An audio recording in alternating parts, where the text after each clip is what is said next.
Did you hear about the astrophoto that was sent to prison? The astrophoto that was sent to prison? Yeah, that was sent to prison. No, I didn't. No. It was framed. Okay. In this video, we discuss framing. That is, matching the field of view to the celestial target. It is video 12.2 in our first Principles of Astrophotography series. It reminds me of a student of mine in West Virginia. He obviously cheated on his test, and I brought him into my office to talk, his physics test, brought him into my office to talk with him and confront him about it.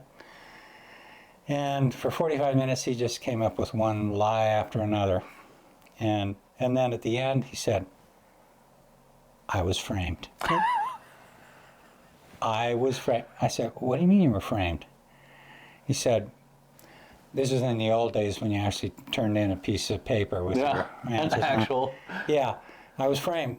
How were you framed? After I turned my test in with the wrong answer, somebody must have taken it out of the pile, erased my wrong answer, and put in the right answer with all of my wrong algebra to frame me. That makes total sense. It makes total sense, yeah. Yeah. Celestial objects come in a wide variety of angular sizes in the sky, from the huge Cygnus loop to tiny planets. No one telescope camera combination, sorry to tell you, but no one combination excels at framing such a wide range of objects. I'm still waiting for a zoom lens. Yeah, you might be waiting for a while. Yeah, physics doesn't really help. When beginning in astrophotography, it makes sense, as we did, to identify a few celestial objects that we're really interested in and tune your equipment choices accordingly, as we did. In this video, we illustrate framing concepts using some popular celestial targets, acknowledging that every photographer has their own favorite target list. For sure. This video is based on section 12.2 of our first Principles of Astrophotography book, which is linked in the description below. I'm Ren Edwards. And I'm Boyd Edwards. Let's talk sensor sensibility. Framing. A well-framed celestial target fits into the field of view and covers a significant portion of the field. What do we mean by that? This is a well-framed image in our humble opinion. It's one that we took with our beloved C-Star S50. Our humble C-Star S50. But beloved, and it's the Triangulum Galaxy M33. It's quite a large galaxy, but it fits into the field of view entirely, but covers a significant portion of the field of view. Yeah.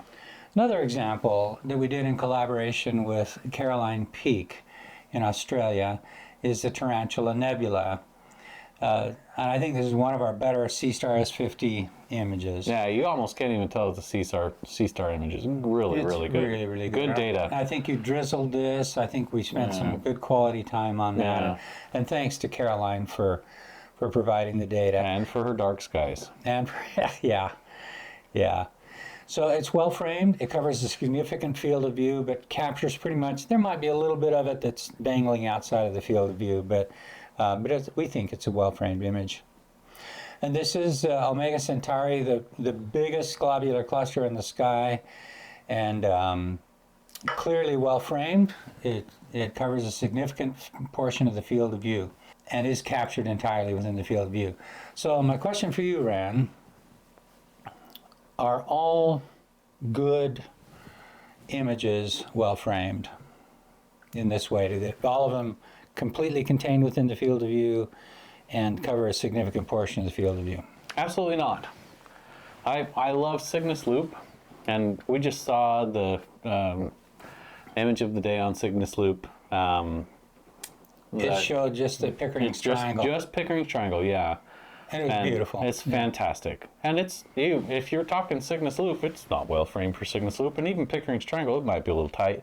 But it just comes in with so much detail. It's just the depth of that just small portion of such an amazing object. So in other words, this is a rule of thumb that sometimes we violate and others violate, and you get great images even if you violate it. But I think it's something to shoot for. It's open to interpretation, though. It is. So if you're talking about composing a picture, this is where astrophotographers can compose their picture. We can't change how the object is other than rotating it and we can rotate rotate the field of view with your camera rotator. Right. Yeah. Or we can get a bigger or smaller field of view. That's the literal. That's all you can do. Most we can do with composing a picture. Well, actually, you can set up the lighting in post-processing. You can decide what the lighting is. But honestly, you're not gonna. You can't pose your subject. You can't make it. You're not gonna pose your subject up there. It's up there, and it is what it is. But this is really at the heart of astrophotography. This is where the artistry comes in, is deciding how to. I mean, we're planning when my wife and I go down to Peru next month. I showed Ren a camera orientation for shooting the Rho Fuyuki, and he thought it was awful. And so, we're gonna have to reconcile how to do it. But this is where the artistry really comes in, where it's really exciting to think about, well, how are we going to frame this? I know the first time we shot the dark shark, we shot it through a Cat 71, mm-hmm. and I took a bunch of images in my backyard. I don't know if you remember this, Ren, but I had it framed reasonably well in the field of view, but then there's the anglerfish nebula that was kind of lurking in the corner, and I was only getting a piece of it, and I thought, dang, I should have just framed that into it too. And so I started all over with the new framing. Oh, man. Yeah, and Ren was going, oh, are you kidding me? Here we go, more data. Yeah, so this is really where a lot of the fun resides. So what we'd like to do now, this is an earlier version of the table in the introduction of our book. And I want to focus on these first 8 elements in the table. These are the telescope camera combinations that we had planned to buy, pushing on 2 years ago. Mm-hmm. We already have the C-Star S50, and we were saving our pennies to try and find a wide variety of fields of view. We were thinking about buying the ASI 2600 camera. We ended up getting the 6200 camera, which changed everything. It changed everything. And so then we ended up with these 2 telescopes plus a couple of others, and the updated list is in our Can we just say, though, going from APS-C, yeah, going from APS-C to a full frame, it's free pixels. You get free field radius from except they cost thousands of dollars for a full frame. Well, it's not free, obviously. Nothing in life is free. But, but your telescope, you don't have to change your telescope if you change your camera to a larger sensor.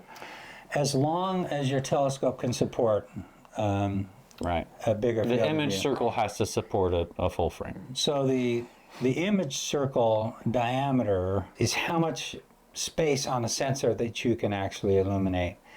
And so an APS-C sensor, like the PSC sensor, like the ASI 2600, has a certain field of view, and then a full frame sensor, like the ASI 6200.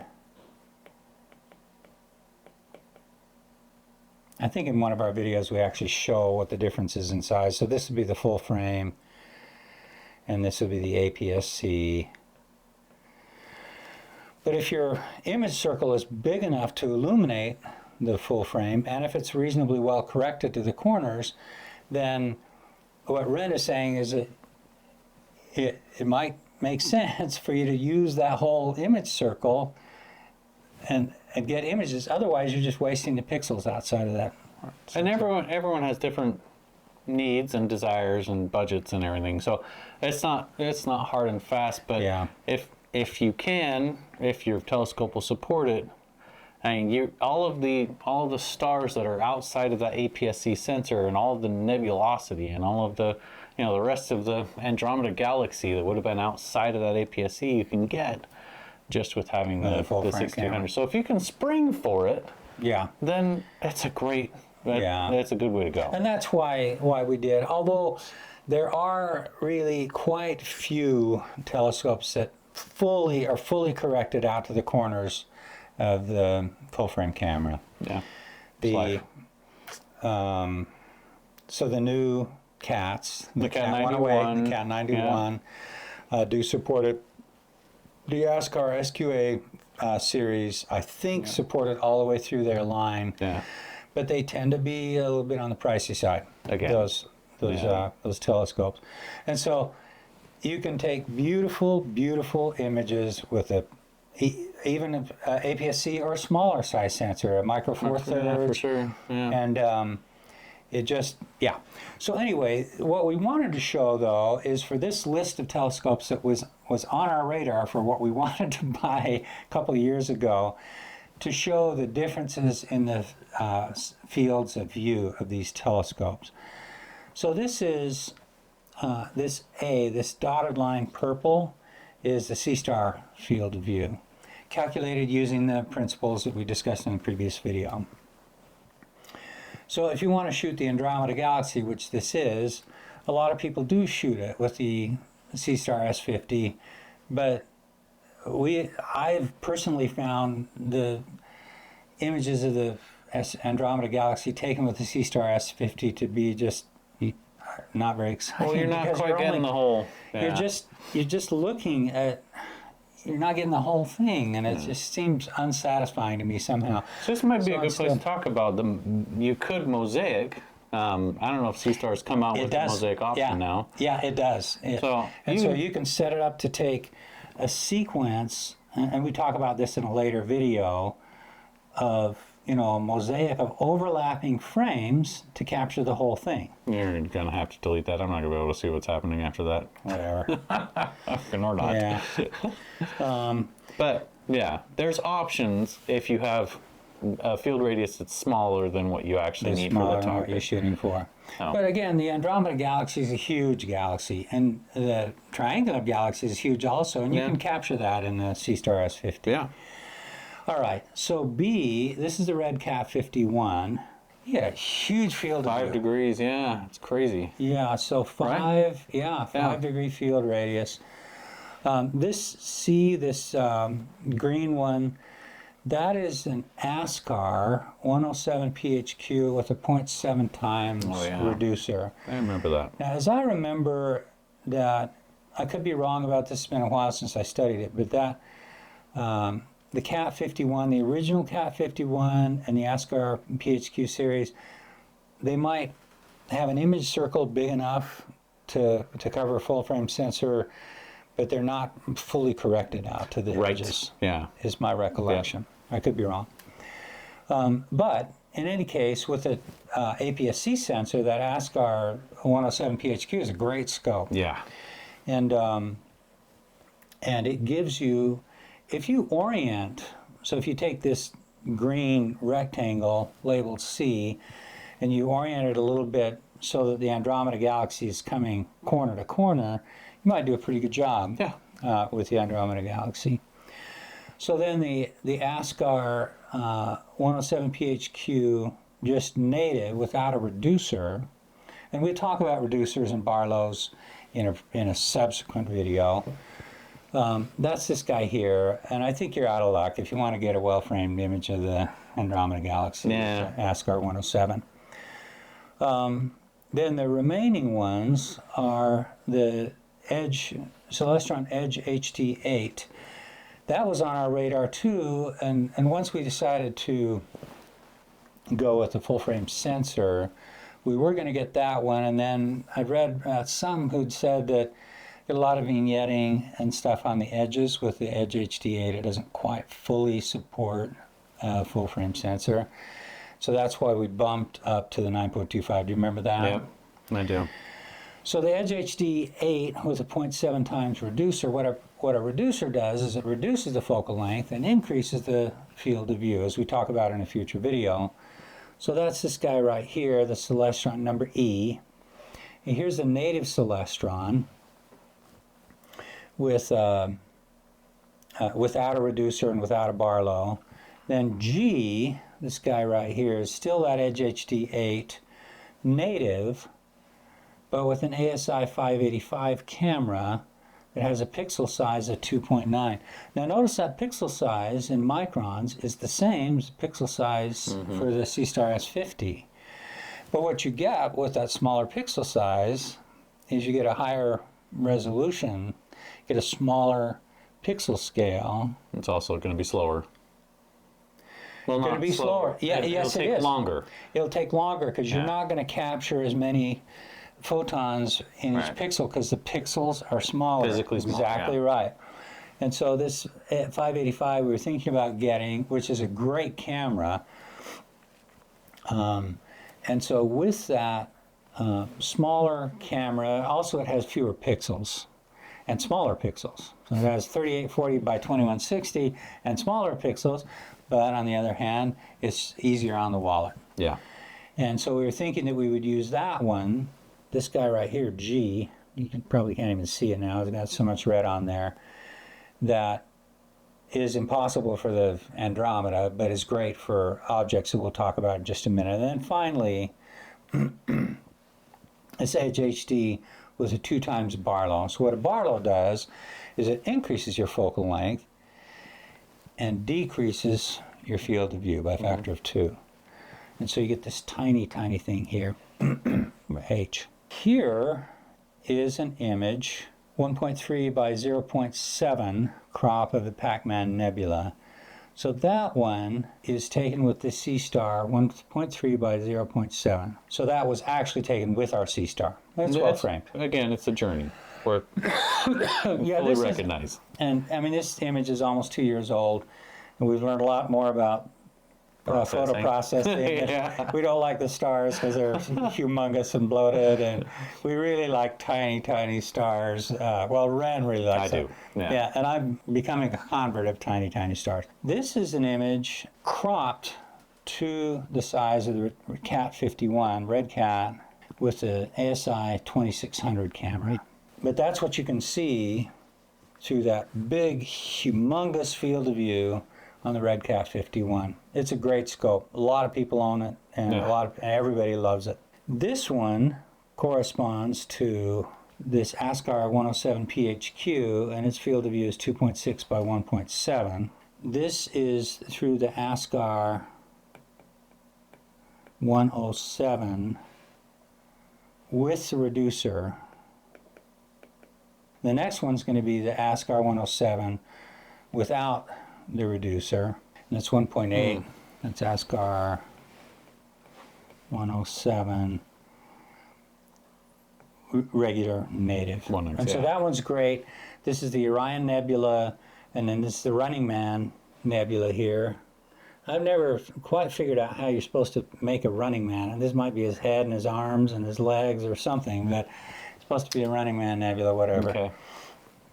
Then next on that list Helix. is a Helix, which is high on our list. Is it still high on your list? Oh, it's high on my list. I think it's, for us, it's the highest planetary on our list. We shot the Dumbbell, and that one came out okay. Pretty good. Yeah. It's in the book, but this one is the Helix Nebula, 0.9 by 0.6.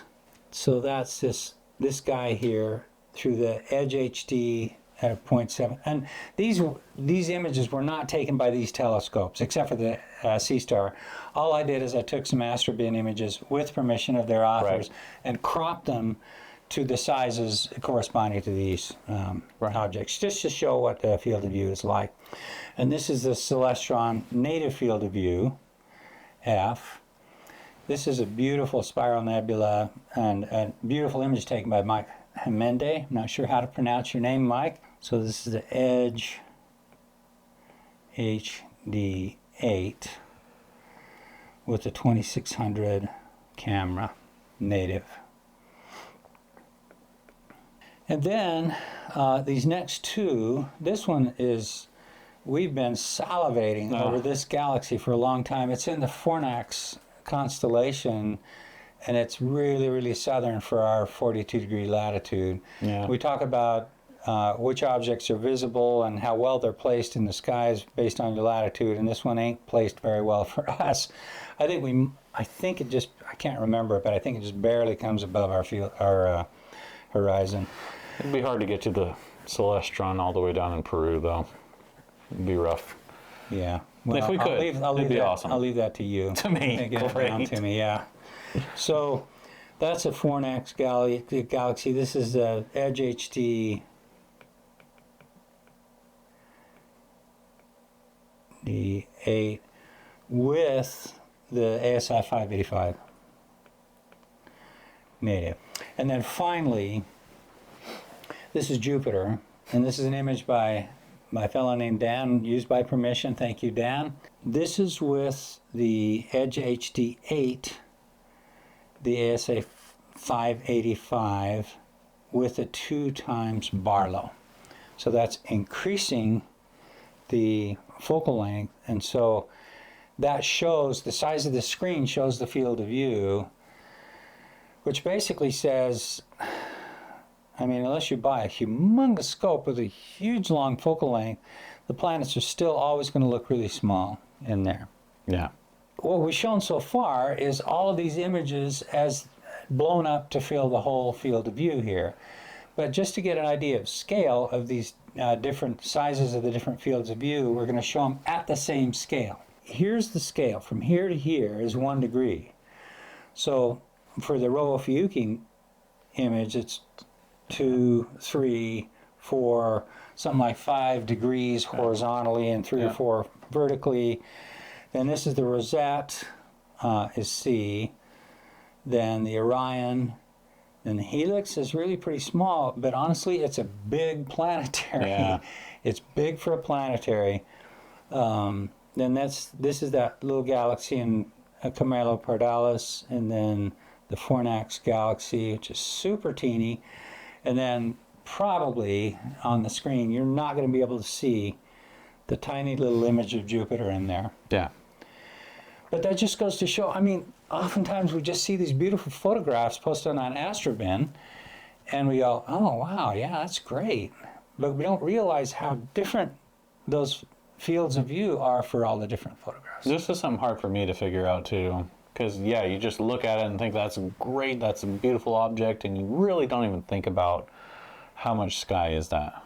How difficult it is to get that picture with the right camera and the right telescope. Mm-hmm. And honestly, when you get down to these, you need a large focal length